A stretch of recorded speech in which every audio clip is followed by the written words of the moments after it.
What's up, DBs? Coach D Magic here, former D1 defensive back. I'm here to bring you some breakdowns from, I think this is week 14 of the NFL. We're going to talk about everything from reading the quarterback, how to use your help, how to play press man, how to play on third down, how to play the back shoulder.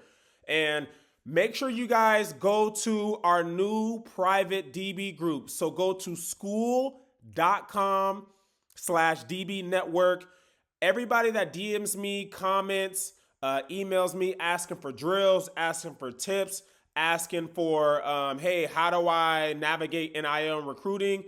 Please join us on Skool.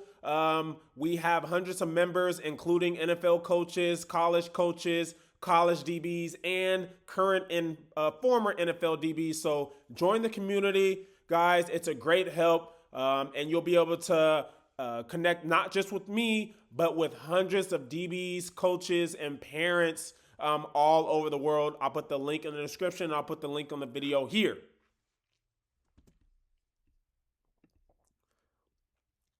So going back to this, right? So this is a great example on reading the quarterback. So you're pretty much reading quick game or in shotgun quick game, or I would say 3 to 5 step. And quick game will tell you quick throws like the slant, the hitch. And then if the quarterback takes a drop like Joe Burrow does here, all right, you see how he takes a drop and he's not looking at you or he's not looking at the receiver, okay? So if he wanted to throw quickly, throw to this slant, he would get his eyes up, that ball up to the receiver right now. Wouldn't really take a drop right here because of the timing. So if you watch, okay, if you watch the DB, watch how as he's taking his read steps. So if you ever hear a coach say, take your read steps, watch how he has his eyes on the quarterback as he's slowly backing up, taking his read steps, right? So on hike, backing up, okay? So as he's reading the quarterback here, read step, usually 2 or 3. He sees that the quarterback's taking a drop. The quarterback's not looking at the receiver. He snaps his eyes back at the receiver. So now he knows we're getting intermediate to deep. Intermediate, curls, digs, deep, post, fade, or go ball, right? Get our eyes back, okay? Now we're waiting for the sink of the hips, okay? Are the hips going to sink, or is he continuing to push out? Okay, we see the hips sink. We keep our eyes there. Good job. Driving, and now we make a play. All right, we get our arm around the waist. We don't twist. Do not twist. You can do this to secure the tackle. Keep him close. Play with the long arm. On this next play, okay, we're in the slot right here. We're in the slot. And this is Ward. So this is how we're going to be playing with the safety, okay? So we get an inside release, okay? You see how he's in that low hip position. So we have a cover 1 safety, and it looks like we may have a hole player here, all right? So as we are continuing to play with the receiver, if he works in, we can work underneath this route here. If he works out, okay, if he works out, we want to continue to close that space,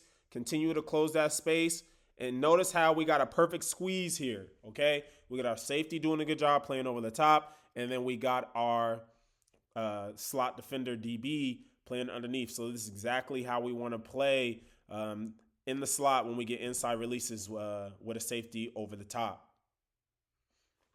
And on this next play, okay, it's 3rd and long. I think that this was like the last drive of the game, so there's a lot working for us here. 3rd and 15. We know they got to at least get to the sticks here. Okay, 3rd and 15. We know they got to get to the sticks. We're inside leverage here. Patient back pedal. They're not just going to – some teams will, right?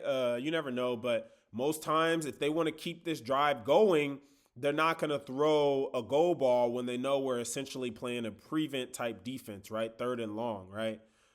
So they're going to try to get a first down, or they might try to get, if it's 3rd and 15, they might try to get 10 to 12 so they can get a manageable 4th down, all right? A great job staying inside. That's a long throw outside. Staying inside. 80% of passes are completed inside.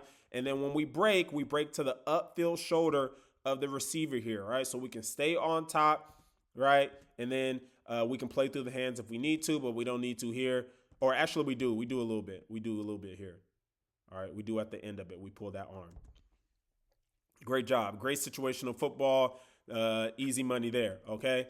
And Reek Woolen, man, I swear, like this is the Reek Woolen special, okay? And this is how you play cover 3, all right? So great job here by this nickel. So we're going to get a punch on number 2, all right? If we can punch and squeeze him or widen him to the sideline, we actually funnel him to our safety or to our corner, I'm sorry, that's going to overlap, all right? So as he's punching through 2, he's going to work to the flat to get under 1, okay? And then we're essentially kind of midpointing here, but Reek Woolen, 6'3", runs like a 4'2", 4'3", something like that, all right? He's probably baiting, and he can get to spots that a 5'9" corner like myself can't get to, who doesn't run a 4'3", all right? So he's able to lean on number 1 here, all right? Once number 1 stops, he's going to push under, and then we can squeeze. It's not the best ball, all right? But easy money for Reek Woolen. I feel like he gets an interception like this every year. On this next play, we are playing what looks like cover 0, okay? So we're going to pay attention here, but we got 1, 2, 3, 4, 5, 6 defenders. No help for anyone essentially here, doesn't look like. At least for this DB here. Yeah, cover 0. Okay, so cover 0 on the goal line. We have to play inside. We have to protect inside. If we play outside leverage, notice how much space would be available to the inside. All right. And then because it's the red zone, we want to tightrope the goal line. So we want to step replace. We want to play lateral in front of the goal line. Do not back up into the end zone, all right? Because these routes are going to break right before the goal line. Notice how every route is breaking before the goal line, okay? So if we give too much ground, all right, if we're backing up in the end zone here, even if we give a yard, right, where I don't think we make this play, all right? So good job here, playing the situation, letting the rush force a quick throw, playing lateral, and then once we see the hips turn, we drive. We have good eyes to the target before we get our eyes back and knock down the football. Great job there. And we have Pat Surtain in the slot here. So this is like the one route that offenses are eating on in the slot, especially when they put their number 1 receiver there, okay, who's usually not there in the slot. But Pat Surtain does a great job. Let's see. It looks like he's outside eye of the receiver, slight outside shade of the receiver because his left foot, his outside foot is outside of this receiver's outside foot.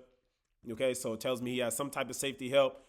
Okay, great job with a kick step here. That kick step forces the receiver to go wide, and this is really how we want these slot fades to go because if they can get vertical right away on the numbers because we don't stay square and kick, okay, it makes it a lot easier for the quarterback. So we want to widen that as wide to the sideline as possible, okay? And then because of a good angle, because we're able to kick and use a good angle, force them off that vertical line, now we're able to stay on top and get chest to chest, okay?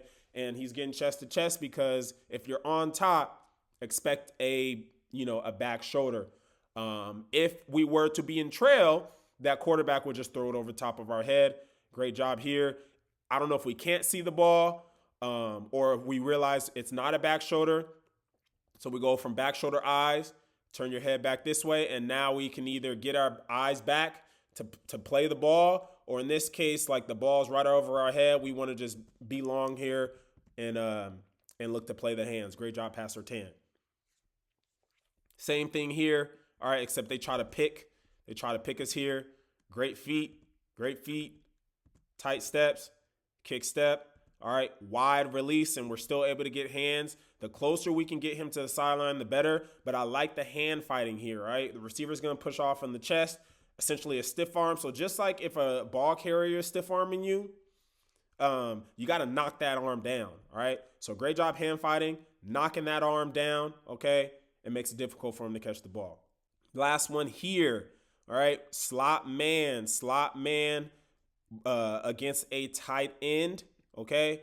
So we want to play catch technique. We shouldn't be backing up on a tight end.